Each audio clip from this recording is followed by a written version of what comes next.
और इसी बीच अंबिकापुर से आपको बड़ी खबर बता दें, जहां अमरजीत भगत ने अपनी पार्टी पर ही सवाल उठाया है। सरगुजा के आदिवासी नेताओं को मौका नहीं दिया जाता, तो एक बड़ा बयान अमरजीत भगत का। ना किसी कमेटी में रखा जाता है, ना उनकी बात सुनी जाती है।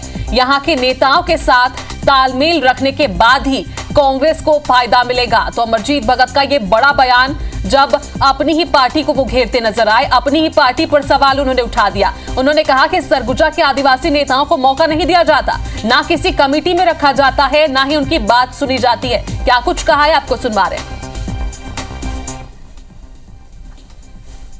बस्तर और सरगुजा दोनों ट्राइबल क्षेत्र है, दोनों तरफ से ट्राइबल्स को बराबर देखें।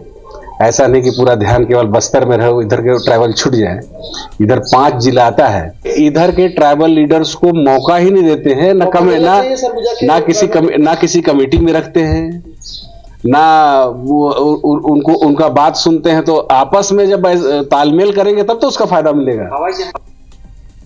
तो ये बयान आपने सुना, पूर्व मंत्री अमरजीत भगत का ये बड़ा बयान। उन्होंने कहा कि ना किसी कमेटी में रखा जाता है, ना उनकी बात सुनी जाती है। एक बार फिर से कांग्रेस में ये स्थिति देखने को मिल रही है, जब अपने ही पार्टी के नेता अपने ही पार्टी पर सवाल उठाते हुए नजर आ रहे हैं। उन्होंने कहा कि सरगुजा के आदिवासी नेताओं को मौका नहीं दिया जाता, और यही वजह है कि कांग्रेस पार्टी कहीं ना कहीं हारती हुई नजर आ रही है। जब मौका दिया जाएगा तभी कांग्रेस का कुछ हो पाएगा। सीधे तौर पर उन्होंने अपनी पार्टी पर सवाल उठाया। अभिषेक सोनी हमारे साथ सीधे लाइव जुड़ रहे हैं इस खबर पर। तो अभिषेक, ये पहली बार नहीं है जब कांग्रेस पार्टी में उथल पुथल, या यूं कहें कि अपनी ही पार्टी के नेता एक बार फिर से पार्टी पर सवाल उठा रहे हो। आखिर क्या वजह है कि अमरजीत भगत एक बार फिर से ऐसे बयान देते हुए नजर आए हैं?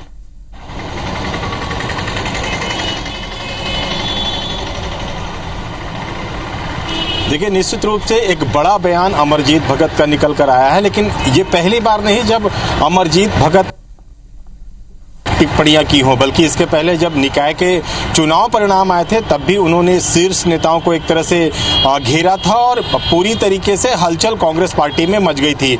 इस बार कहीं ना कहीं जो अमरजीत भगत हैं, उन्होंने आदिवासी नेताओं की उपेक्षा करने का आरोप सीधे तौर पर पार्टी पर लगाया है। उनका ये कहना है कि बस्तर और सरगुजा 2 महत्वपूर्ण जिले हैं जहां पर जो आदिवासी जो लीडर हैं वो नेतृत्व करते हैं। ऐसे में बस्तर को कहीं ना कहीं तवज्जो दी जाती है, लेकिन जो सरगुजा संभाग है उसके आदिवासी नेताओं की पूछ परख नहीं की जाती। सीधे तौर पे अमरजीत भगत एक बड़े नेता हैं सरगुजा संभाग के आदिवासी वर्ग के, तो उन्होंने इशारा साफ तौर पर पार्टी के बड़े नेताओं में कहा है कि कांग्रेस में जो आदिवासी नेता हैं सरगुजा संभाग की, उनकी उपेक्षा की जा रही है। और इसी का कारण है कि जो 14 की सीटें हैं, क्योंकि जो सरगुजा संभाग की जो 6 जिले हैं वहां पर 14 सीटें विधानसभा की हैं, उनमें से एक पर भी कांग्रेस नहीं आई है। तो कहा जा सकता है कि एक बड़ा बयान अमरजीत भगत का आया है, और वो भी तब जबकि प्रदेश में जो कांग्रेस के अध्यक्ष की नियुक्ति के लिए लगातार चर्चाएं चल रही हैं। उस बीच कहीं ना कहीं कहा जा सकता है कि आदिवासी लॉबिंग की तरफ ये इशारा है कि आदिवासियों की उपेक्षा अगर की जाती है तो कहीं तो एक तरह से ये बड़ा बयान है। चूंकि सरगुजा संभाग के प्रमुख हैं अमरजीत भगत और इसके साथ ही पूर्व मंत्री है, तो उनका ये बयान काफी मायनों में अहम माना जा सकता है। फिलहाल बहुत बहुत शुक्रिया अभिषेक, जानकारी देने के लिए आपका।